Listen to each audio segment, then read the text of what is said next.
Okay, this is...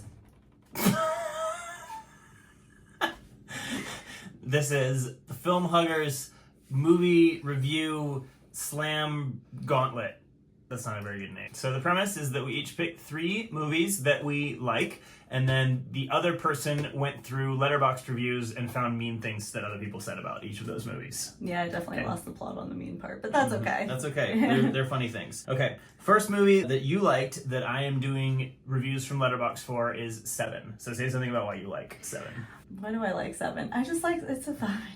Okay. It's just a vibe. You heard it here first on Film Huggers. Yeah. Seven. It's a vibe. It's a vibe. Okay.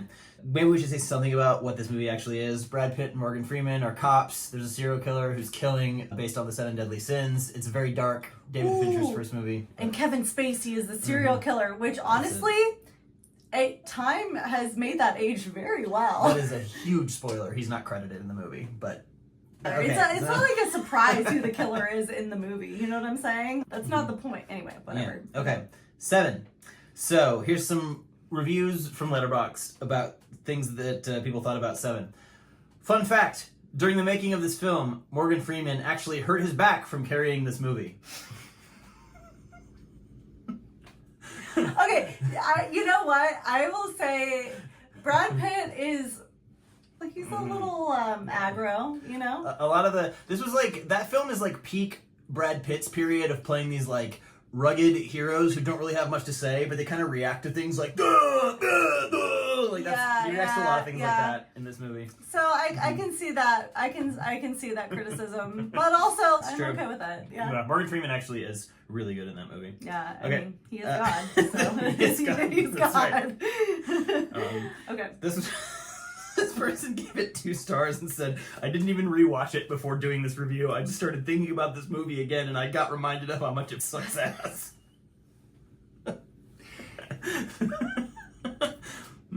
I feel that way about some movies. No, I don't agree though. Yeah. This is a spoiler, but people who've seen the movie will get the reference. Predictable. I've never seen a more head-sized box in my life. Maybe that's why I called him when I saw the movie. A lot of people called that twist. Did they really? Yeah, okay. A lot of people. Yeah, yeah. So for context, when I first watched Seven, out of nowhere, I was like, "Oh, the wife's head is in that box," and my friend's mom was like, "How did you know that?" And I still don't know how I said that, but apparently a lot of other people have that experience. Yeah. So yeah, the 2 things you should know about Seven going in is Kevin Spacey is the killer and Gwyneth Paltrow's head is in the box. Okay, this movie has been out for how many years now? I think we can spoil this movie. And last, just 4 words, most traumatizing unboxing video ever. Okay, so now it's your turn to do one of the movies that I picked. What's the first movie that we're doing? All right, so the first movie that we're doing for you is Django Unchained. Django. Okay, probably everybody knows what Django Unchained is. Quentin Tarantino's spaghetti western about slavery in the American South. Jamie Foxx is in it, and it's got a lot of throwbacks and a lot of political commentary, and it's very funny. Christoph Waltz does an amazing job as Dr. King Schultz. Yeah. That's why I loved it. So I'm just going to read 2 of these in a row because they go hand in hand, but I think both of them are good for other reasons. And mind you, one of them's a 5-star and the other's a 4.5, so these are not necessarily bad comments. Okay. Find yourself someone who loves you as much as Tortellini loves the N-word. That's got layers. The other one is, the N-word is probably Tarantino's second favorite thing after feet. Yep. That's not even wrong. That's right. It's not wrong. I have no defense against that. Yeah. Yeah, as I said, I think I was like, at a certain point, I wasn't even finding hate commentary. Find you somebody who loves you as much as Tortellini loves the N-word. Tortellini. I didn't even say the Tortellini part. That's going to be your Valentine's card. I love you more than Tortellini loves the N-word. Okay, this one's a 4-star. Okay, cool movie. But why do guys love to corner you at parties to fervently tell you about Leonardo DiCaprio actually cutting his hand open in that one scene like it's a personality trait? I also realized I completely forgot to say that Leonardo DiCaprio is in this movie, and he does a tour de force performance. So, I think that was it for Django. So I guess no negatives, just mostly Django! Yep. It's true. People love that movie way too much, Yeah. and Christoph Waltz is an attractive man. Not incorrect. Okay, second movie we're doing for you, Ginger Snaps, which came out in 2000. Say something about why you like Ginger Snaps. Okay, Ginger Snaps, when I first saw it, it felt appropriate for my age because I think I saw it the first time when I was 14. Very moody, gothic, kind of interesting because it's a werewolf movie, but it takes it from a female perspective. So it's a little different than other werewolf movies out there. And as a female that lived through the experience of puberty, Yeah. yeah, Yep. deeply related. A lot of those things that you said resonate with things that I read in the comments. So here are some comments about Ginger Snaps. The part where Ginger snapped made me shit myself.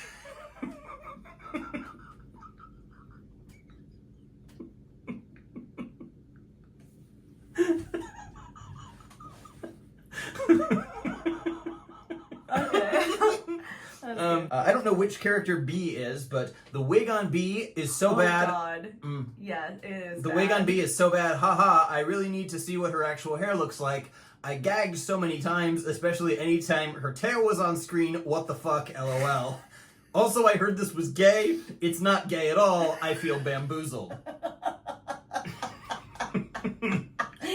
Accurate.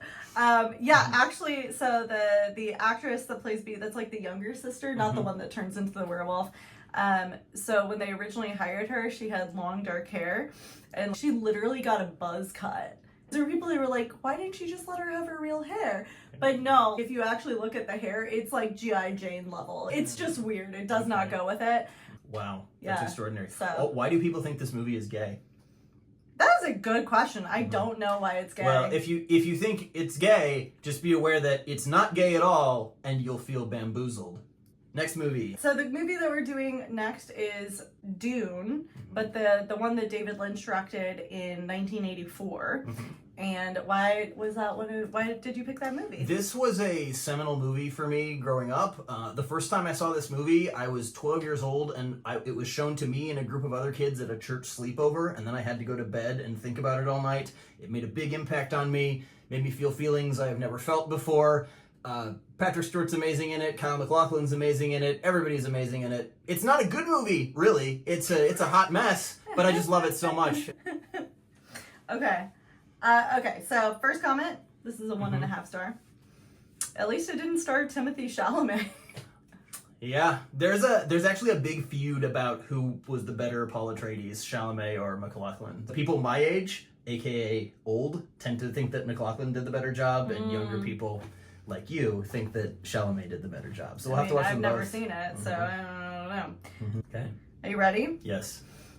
2 stars. I would give it 1 star, but I smoked some 3-star weed in preparation for the viewing, so that improved its average rating. That is the correct way to watch David Lynch's Dune. Yep. All right, this is a 4.5.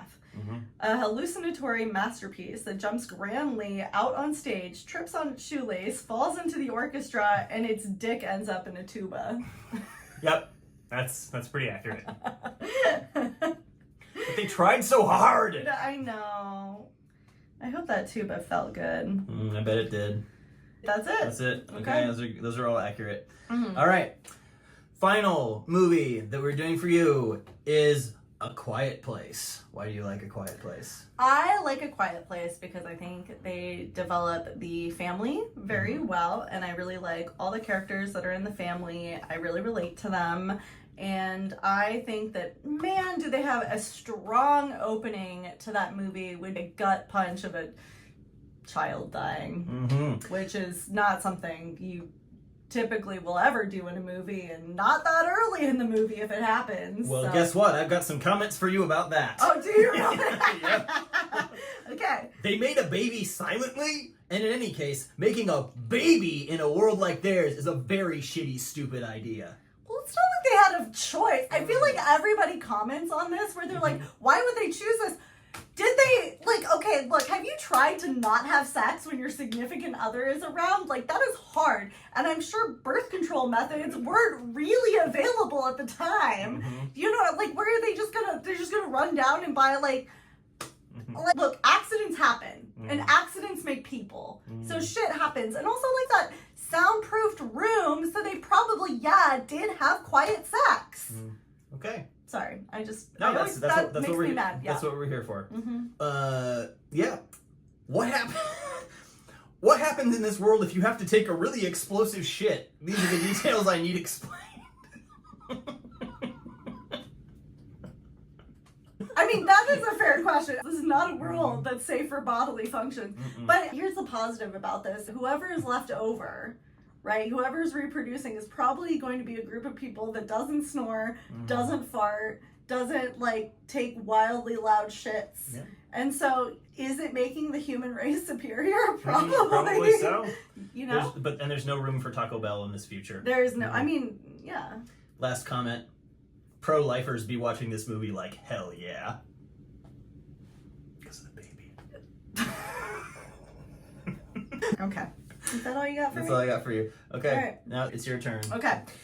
The last movie that we're going to be talking about is Robert Eggers' The Witch. Yeah. Hold on, I'll be right back. I want to go get my piece of witch memorabilia. Okay, this is great. Why did you do this now? There's no room for this. Jesus. I'm doing it now. No. People. Okay. Did you get it? No, I remember. You went out and you didn't even bring it back in? I remembered I gave it to somebody as a present.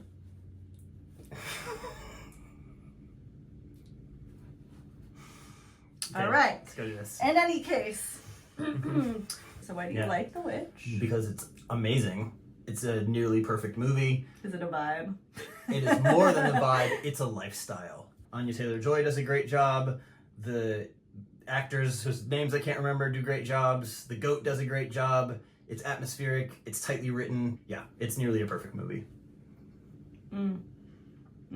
Okay. So, first one. This is a 3.5 star. Horror films really love their naked old people, don't they? Man, they really do. There's a lot of old woman gore and nudity. Yeah, so, okay. 4 stars. Black Phillip to me. Wouldst thou like the taste of a margarita pizza? It's a great impression of Black Phillip, by the way. Babachichi. What? I don't know. Or Hello Kitty plush. Wouldst thou like to live deliciously? That's exactly what he sounds like. Yeah, it's is. Uncanny. Wouldst thou like to live deliciously? There are no stars on this. I don't know if that means 0 stars, but this one's gonna hurt. Okay. This made me think about how The Village is really great. Just why would you say something like that? It doesn't hurt. It just makes me a little sad inside. Oh. So it hurts a little. Here's this one. 4.5 stars. Every scene with Jonas and Mercy should make you want to snort 10 lines of birth control immediately. Sign me up. Reading these comments, for me personally, I preferred the shenanigans that was in the higher star ratings. The low star ratings were a little lazy, but the high star ratings really had some wild commentary. There was a lot of cleverness. One of the movies that was on our list originally to do for this was Get Out, and I was supposed to find reviews for it, and all the negative reviews were just so racist, so we didn't touch that. Yeah. I'm a little surprised that like Ginger Snaps didn't have more sexist things in there. There probably were, but there was some good stuff in the mix too. Okay, yeah. Django was a lot of like, can't believe a white man wrote this movie. The ones that you found were really funny though. Yeah. I like those. Okay. All right. There we go. Film Huggers movie review gauntlet. Because we didn't want to see anything this weekend.